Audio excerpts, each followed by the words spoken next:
يا الله يساعدكم. البارحة ورا صديقي جاب لي ايفون، قال لي عمك ايفون 11 حطيته، جيت شفته حطه ويا هاي الكرتونه. قلت له احمد شنو فهم هاي الكرتونه؟ قال لي وانا على الحطه مشتريه لي ومطيهم اياها هيك بهالطريقه. الكرتونه تباوع هنا وجهها ايفون، هنا ظهرها سامسونج. ولا الصف هنا شنو هاي ايش دا يصير؟ مال سامسونج شنو السامسونج؟ والله سامسونج قديم مال سامسونج اي 107. المهم فشباب من تشتري جهاز يا اما تاخذه من محل يا اما تاخذه من شخص مثلا يعطيك اياه كرتونته، لان سنه الكرتونه ذكرتنا بشيء طلع الجهاز لا سمح الله مسروق ولا شيء راح توقع براسك. ليش؟ لان الجهاز حتى لو كان اندرويد ومفرمت او ايفون وما بي اي كلود، بس يتخلى بي سيم كارت راح يطلع الموقع مالته.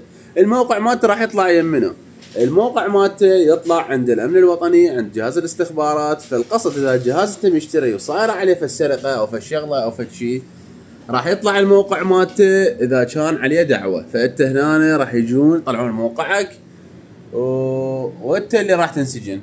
يقول لك يابا الجهاز منين مشتري؟ منين جاك؟ يابا اشتريته من فلان. ياخذون منك الجهاز ويروحون يم فلان، وهكذا الان يوصلون للسارق مالته.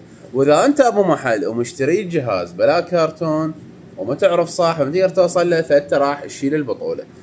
فالفكره انه جهاز بلا كرتون او جهاز تاخذه من شخص ما تعرفه لا تاخذه. يعني هذا الشيء لاهل المحلات وللزبائن اللي يشتري الجهاز يجني. اكو مثلا اجهزه امريكيه يجي بلا كرتون، هو من هناك يجي بلا كراتين لهنا. اخذ مو تاخذ، بس من تاخذ يا اما تاخذه من محل معروف او تاخذه من مركز او انه كرتونته الاصليه وياه. او مثلا ناخذ صوره للهويه مال الشخص اللي يبيع لك الجهاز، حتى اقلها انت عندك معلومه منين ماخذ هذا الجهاز حتى تصير لك شغله. من تشتري موبايل كانما انت مشتري من سياره. عمي وين بيتكم؟ دلينا على بيتكم. وصح هو جهاز واحد يقول هو سعره 100 وسعره 200، لو سعره 10,000 دينار. دير بالكم من هالشغله.